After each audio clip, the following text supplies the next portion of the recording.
una delle grandi interpretazioni, no? Ieri sera la reazione, io l'ho vista ieri sera, no? con il pubblico, ed è stata quindi, ed è sicuramente una performance, Quentin credo che è d'accordo, che resterà nella storia del cinema.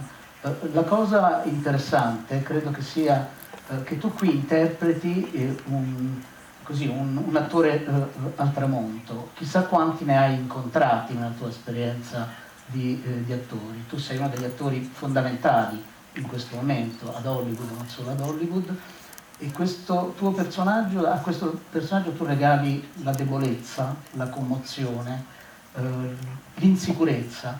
Ci parli un po' di questa sfida, di fatto? I think from the onset, well, first off, Quentin's script was so brilliant, bringing these two characters, a relationship between a stuntman and an actor that are sort of on the outskirts of Hollywood, looking in at a changing culture and a changing industry, and simultaneously trying to survive.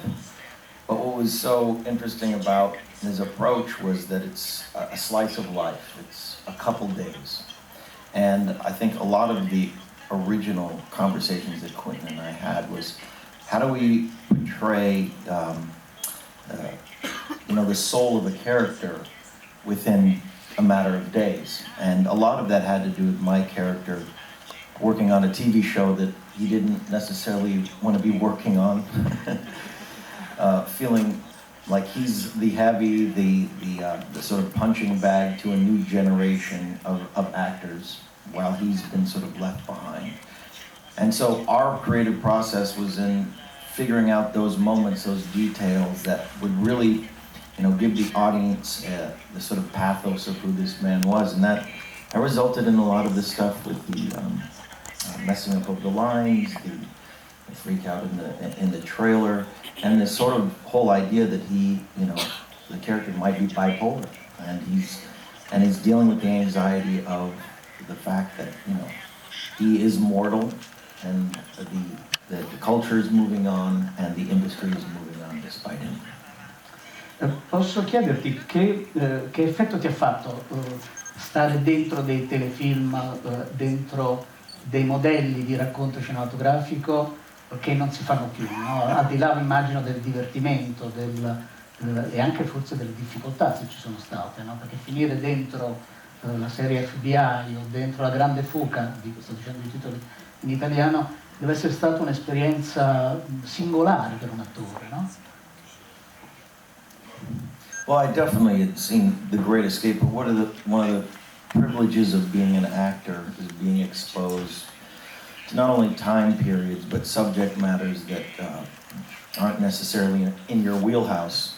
And, as you all know, I'm sure, Quentin is a true cinephile. And not just a cinephile, he knows almost equally as much about television and music. So I got to be exposed to an era of 1950s, cowboy television, sort of B and pulp cowboy movies, films that I never would have stopped to go see, but he has this incredible respect for those films equally as much as all the masterworks that we all, respect. And we honed in on a lot of different actors to be the influence for this character, from Eddie Burns to Ty Hardin, but there was one actor in particular named Ralph Meeker, and it was amazing to see his respect for an actor that I had never been exposed to, that most people historically might not remember, but going through their sort of filmography and their entire their entire life's work, and looking at that and with great respect and an investigation into how somebody like that might be forgotten in time. And that was really I think the basis of creating Rick, that he may not get all the roles he wants, but he still made his cinematic and television contribution, which is something that he may not realize himself. Senti,